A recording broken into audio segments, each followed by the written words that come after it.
Previous year question NEET के जो कर रहे थे इलेक्ट्रोस्टेट के 2014 पे, ठीक है। तो ये आपका 14 का क्वेश्चन है। देखिए first question direct formula putting question है। देखिए इसमें कोई आपको दिमाग लगाने की जरूरत नहीं है। कहा गया है कंडक्टिंग स्फीयर। कैसा स्फीयर है? Conducting sphere.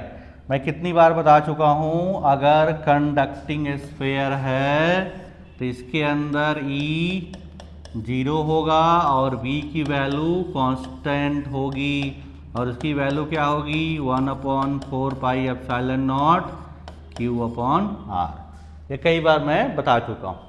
अब आइए ऑप्शन के ऊपर देखिए। कहा गया है कि electric potential and electric field at the centre of the sphere. Centre पर रखिए या कहीं भी रखिए, ये यही रहेगा, ठीक है। तो सबसे पहले क्या बोला गया है? Electric field. तो इलेक्ट्रिक फील्ड क्या होगा? 0। देख लीजिए कहाँ पे है 0। एक तो इलेक्ट्रिक फील्ड इसमें 0 है और सबसे पहले इलेक्ट्रिक पोटेंशियल कहा गया है, गलती से मैं बोल दिया। ये क्या है? इलेक्ट्रिक पोटेंशियल बोला गया सबसे पहले। तो इलेक्ट्रिक पोटेंशियल क्या होगा? इलेक्ट्रिक पोटेंशियल ये देख लीजिए 1/4 पाई एप्सिलॉन Q/R यहाँ है और सेकंड में इलेक्ट्रिक फील्ड है। तो इलेक्ट्रिक फील्ड 0 यहाँ पर है, देख लीजिए, और किसी में 0 इधर है नहीं। इसका मतलब इसका ऑप्शन यही होगा, ठीक है। अब आ जाइए नेक्स्ट क्वेश्चन पे। क्या है इसमें? आपको क्या निकालना है? देखिए इलेक्ट्रिक फोर्स निकालना है। Electric force experience by 2 coulomb.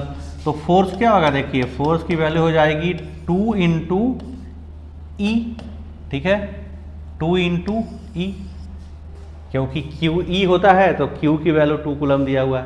तो इसका मतलब सबसे पहले आपको क्या निकालना पड़ेगा? E निकालना पड़ेगा। और E क्या होता है? Minus delta V upon delta R, ठीक है। तो सबसे पहले EX निकालेंगे। EX की वैल्यू होगी delta V upon delta X। इसका मतलब X के रेस्पेक्ट में होगा, बाकी सब कांस्टेंट रहेगा। तो ये आ गया -6 और ये आ गया 8y और बाकी में x नहीं है। किस पॉइंट पे पूछा गया है? देखिए 1 1 1 पे पूछा गया है, तो वैल्यू रखिए। तो ये हो गया -6 + 8, ये आ गया 2, ठीक है। फिर निकालेंगे ई वाई हो जाएगा delta V upon delta y के रेस्पेक्ट में करिए तो यहाँ y नहीं है, इसमें y है। तो ये आ गया 8x, ये आ जाएगा 8 और इसमें भी y है तो आ गया -6z। पूछा गया है 1 1 पे, तो 1 1 रखिए। तो ये आ गया 8 + 8 -6, ये आ गया 10, ठीक है।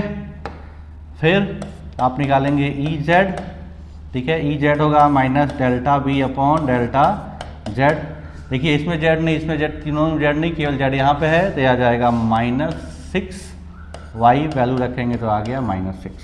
तो E की वैल्यू जो है ये आ गई कितना?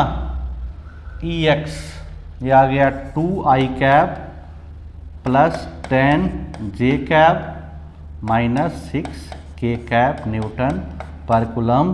फोर्स निकालना होगा तो ये हो जाएगा 2 times 2i cap plus 10j cap -6k cap Newton पर कूलम।